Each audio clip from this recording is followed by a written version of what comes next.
రాష్ట్రంలో చలి తీవ్రత తగ్గింది. కనిష్ట ఉష్ణోగ్రతలు సాధారణ స్థాయిలో నమోదవుతున్నాయి. ఉత్తర జిల్లాలో 10 నుంచి 13 డిగ్రీల టెంపరేచర్ నమోదవుతుంది.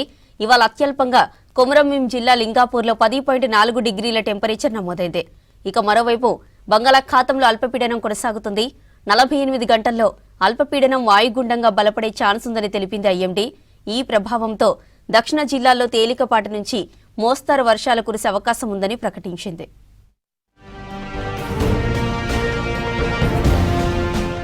రానున్న 2-3 రోజులు రాష్ట్రంలో కనిష్ట ఉష్ణోగ్రతలు సాధారణ స్థాయిలో కొనసాగే అవకాశం ఉందన్నారు ఐఎండీ అధికారులు. ప్రస్తుతం క్రింది స్థాయి గాలులు ప్రధానంగా తూర్పు దిశ నుంచి వీస్తున్నాయని, దీంతో ఉష్ణోగ్రతలు పెరిగే ఛాన్స్ ఉందని చెప్పారు. ఇప్పటికే ఉత్తర తెలంగాణ జిల్లాలతో పాటు రాష్ట్ర వ్యాప్తంగా చలి తీవ్రత తగ్గింది. కనిష్ట ఉష్ణోగ్రతలు పెరిగాయి. అయితే చలి తీవ్రత తగ్గినా రేపటి నుంచి రాష్ట్ర వ్యాప్తంగా పొగమంచు మాత్రం అధికంగా ఉండే అవకాశం ఉందని హెచ్చరించారు అధికారులు. పగటిపూట కొంచెం సిటీల్లో ఎక్కడైతే మనకి ఇండస్ట్రియల్ జోన్స్ కానీ, ఎక్కడైతే గ్రీనరీ కానీ, వాటర్ లేక్స్ కానీ ఉంటాయో అక్కడ మనకి తేమగాలులతో పాటు కొంచెం యొక్క దట్టమైన పొగమంచు అనేది కూడా కనిపించినప్పటికీ కూడా క్రమేపీ ఎప్పుడైతే సూర్యరశ్మి భూమిని తాకుతుందో అప్పటికి క్రమేపీ 1-2 గంటల్లో ఇది మాయమయ్యే అవకాశం కూడా కనిపిస్తుంది. ఒక విధంగా సాధారణ స్థాయిలోనే ఈ యొక్క పొగమంచు కొనసాగే అవకాశం కనిపిస్తుంది. రాష్ట్రానికి రెయిన్ అలర్ట్ జారీ చేసింది ఐఎండీ. నిన్న మలక్కా స్ట్రైట్ ప్రాంతంలో ఏర్పడిన ఉపరితల ఆవర్తన ప్రభావంతో దక్షిణ అండమాన్ సముద్రం ప్రాంతంలో అల్పపీడనం ఏర్పడిందని చెప్పారు అధికారులు. అల్పపీడనం 48 గంటల్లో పశ్చిమ వాయువ్య దిశలో కదిలి 24 తారీఖు నాటికి వాయుగుండంగా మారే అవకాశం ఉందన్నారు. తర్వాత మరింత బలపడి నైరుతి బంగాళాఖాతం ప్రాంతానికి చేరుకునే ఛాన్స్ ఉందన్నారు. ఈ ప్రభావంతో రేపు, ఎల్లుండి దక్షిణ జిల్లాల్లో తేలికపాటి నుంచి మోస్తారు వర్షాలు కురవచ్చునని చెప్పారు అధికారులు.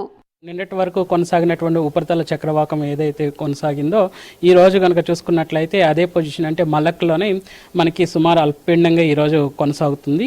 సో ఇది కనుక చూసుకున్నట్లయితే అండమాన్ నికోబార్ ఐలాండ్స్కి దగ్గరగా, సముద్రానికి దగ్గరగా ఇది అల్పపీడనం అనేది కొనసాగుతుంది. ఇది రానున్న 48 గంటల్లో మరింత బలాన్ని చేకూరే అవకాశం కూడా కనిపిస్తుంది. రానున్న 12 గంటల్లో వాయుగుండంగా మారి తదుపరి గంటల్లో కూడా ఇది మరింత బలాన్ని చేకూరుకునే అవకాశం కూడా కనిపిస్తుంది. ఇది పశ్చిమ వాయువ్య దిశగా కదులుతుంది. సో రానున్న 12 గంటల తర్వాత ఇది పశ్చిమ వాయువ్య దిశగా కదులుతూ నైరుతి బంగాళాఖాతంలోకి ప్రవేశించి మరింత బలపడే అవకాశం కూడా ప్రస్తుతం కనిపిస్తుంది. రాష్ట్రంలో కోల్డ్ వేవ్ తగ్గినా కొన్ని ప్రాంతాల్లో మాత్రం చలి తీవ్రత కొనసాగుతుంది. ఉమ్మడి ఆదిలాబాద్, నిజామాబాద్ జిల్లాల్లో కనిష్ట ఉష్ణోగ్రతలు నమోదవుతున్నాయి. ఇవాళ అత్యల్పంగా కొమరంభీం జిల్లా లింగాపూర్లో 10.4 డిగ్రీల టెంపరేచర్ నమోదైంది. ఆదిలాబాద్ జిల్లా భీంపూర్లో 12.1 డిగ్రీల ఉష్ణోగ్రతలు నమోదయ్యాయి. సంగారెడ్డి జిల్లా కోహీర్లో 13.3 డిగ్రీలు రికార్డయ్యింది. ఇక సిటీ పరిధిలో హెచ్సియు దగ్గర 16.3 డిగ్రీల ఉష్ణోగ్రతలు నమోదయ్యాయి.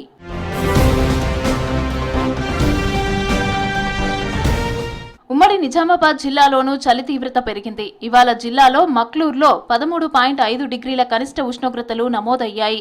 చలి కారణంగా ఉదయం 8 గంటలు దాటినా ఇండ్ల నుంచి బయటికి రావటం లేదు పబ్లిక్. ఉదయం, సాయంత్రం చలి మంటలు వేసుకుంటున్నారు. మరోవైపు ఉదయం వేళల్లో వాహనాలు నడిపేవారు లైట్లు వేసుకుని ప్రయాణిస్తున్నారు.